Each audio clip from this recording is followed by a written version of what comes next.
Hi, hello, నమస్తే, అస్సలం వలైకుం. Welcome back to my channel Salma vlogs.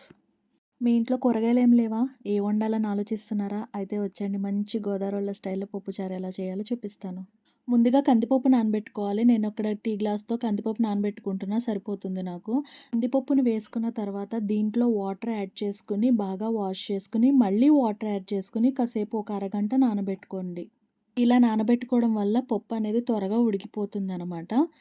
పప్పు నానబెట్టేసి పక్కన పెట్టేసుకోండి. ఇప్పుడు ఒక గిన్నె తీసుకొని దాంట్లో నిమ్మకాయ సైజ్ అంతా చింతపండు వేసుకొని, నీళ్లు పోసుకొని నానబెట్టుకున్నాను. ఇది కూడా పావుగంట ముందు నానబెట్టేసుకోండి, గుజ్జు ఎక్కువొస్తది. కందిపప్పు నానిపోయింది. ఇప్పుడు దాంట్లోకి ఒక టమాటా, ఉల్లిపాయ, పచ్చిమిరపకాయ సరిపోతాయి. అవి వేసేసి కొంచెం చిటికెడు పసుపు వేసుకొని కుక్కర్ అనేది విజిల్ పెట్టుకోవాలనమాట. పప్పుచారులో కూరగాయలు ఎక్కువ వేసుకోక్కర్లేదు, పల్చగా ఉంటుంది. అదే సాంబార్ అయితే గనక ఎక్కువ కూరగాయలు వేసుకోవాలి, తిక్కుగా ఉంటుంది. ఇప్పుడు నేను అన్నీ వేసేసి కుక్కర్ అనేది పెట్టేశాను. ఈ కుక్కర్ మూత ఏంటోండి బాబు, అస్సలు పట్టదు. ఇప్పుడు పట్టింది. తర్వాత దీనికి విజిల్ పెట్టేసి ఒక 3 విజిల్స్ వచ్చే వరకు వెయిట్ చేద్దాం. 3 విజిల్స్ వచ్చాక దీన్ని బాగా మూత ఓపెన్ చేసి బాగా చల్లారబెట్టుకోవాలి. ఇక్కడ 3 విజిల్స్‌కి నా పప్పు ఉడికిపోయిందనమాట. దీన్ని ఒకసారి మిక్స్ చేసుకున్న, బాగా ఉడికిపోయింది పప్పు. ఇప్పుడు ఏం చేయాలంటే ఈ పప్పు చల్లారిన తర్వాత దీన్ని మిక్సీ జార్‌లోకేసి బాగా గ్రైండ్ చేసుకోవాలి. ఎందుకు పప్పు గ్రైండ్ చేసుకోవాలంటే గనక, మనం పప్పుచారు కాసిన తర్వాత ఈ పప్పు కింద ఉంచేస్తే గనక అదేమవుతుందంటే పైన చారంతా తేలిపోతుంది, పప్పంతా అడుగునుండిపోతుంది. అలా అదే మనం మిక్సీ పట్టుకుంటే మొత్తం ఈవెన్‌గా కలుస్తదనమాట. సో, అందుకు నేను మిక్సీ పడుతున్నా. గ్యాస్ ఆన్ చేసి ఒక గిన్నె పెట్టుకొని మనం మిక్సీ పట్టిన పప్పుని దాంట్లో వేసుకోవాలి. అలాగే మనం చింతపండు రసాన్ని కూడా తీసుకొని పెట్టుకోవాలి. ఆ చింతపండు రసం కూడా వేసుకోవాలి. అంటే మీకు ఎంత పలచదనం కావాలంటే అంత నేను రసం వేసుకోవాలి. నేను ఇలాగ మొత్తం రసం వేసుకున్నాననమాట. పిండేసి మొత్తం రసం అంతా పిండి వేసుకున్నా. దీంట్లో కొంచెం పసుపు వేసుకోవాలి. అలాగే కొంచెం ఉప్పు వేసుకోవాలి. ఇక్కడ నేను రాళ్ళుప్పు వేస్తున్నాను. అలాగే ఒక స్పూన్ కారం వేసుకోండి, సరిపోతుంది. ఎక్కువ కారం అవసరం లేదు. ఒక్క స్పూన్ కారం వేసుకోండి. అలాగే కొంచెం కొత్తిమీర వేసుకోండి.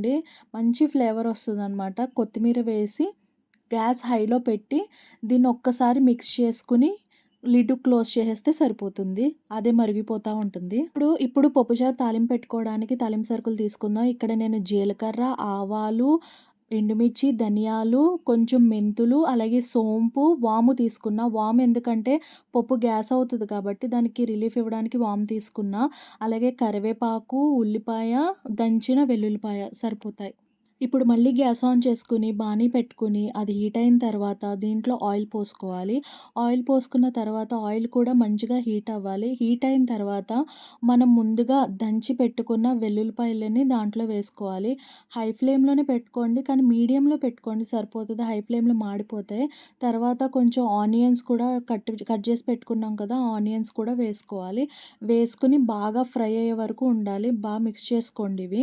కొంచెం కలర్ మారిన తర్వాత ఏం చేయాలంటే మనం ఆల్రెడీ రెడీ చేసుకొని పెట్టుకున్న తాలింపు సరుకులనేవి ఇందుట్లో వేసుకోవాలి. ఇక్కడ నేను ఆల్రెడీ రెడీ చేసుకున్న తాలింపు సరుకులన్నీ వేసేస్తున్నాననమాట. ఒకేసారి వేసేస్తున్నా సరిపోతుంది. గ్యాస్ మాత్రం మీడియం ఫ్లేమ్‌లోనే పెట్టుకోండి, మాడిపోతాయి. ఒకసారి బాగా మిక్స్ చేసుకున్న తర్వాత ఇవన్నీ కూడా బాగా రెడ్ కలర్‌లోకి వచ్చిన తర్వాత దీంట్లో కొంచెం కరివేపాకు కూడా వేసుకోవాలి. చివరన వేసుకోండి కరివేపాకు. జాగ్రత్త, దూరంగా ఉండండి, పేలుతాయి కరివేపాకు. తర్వాత ఈ మరుగుతున్న పప్పుచారులో ఈ తాలింపుని వేసేసుకోవాలి. వేసేసుకొని ఒకసారి మిక్స్ చేసి లిడ్ పెట్టుకోండి. అలాగే పెట్టుకొని హై ఫ్లేమ్‌లో పెట్టండి. ఒక 5 మినిట్స్ మరిగితే చాలు, మంచి స్మెల్ వస్తుందనమాట. అప్పుడు అయిపోయినట్టే.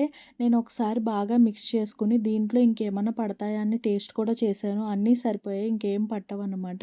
ఇప్పుడు ఏం చేస్తున్నా అంటే అంతే, మరిగిపోయింది. గ్యాస్ ఆఫ్ చేసుకోవడమే. అంతే, ఎంతో ఈజీగా పప్పుచారుని ఇలా రెడీ చేసేసుకోవచ్చు. చూడండి ఎంత యమ్మీలీషియస్‌గా ఉందో.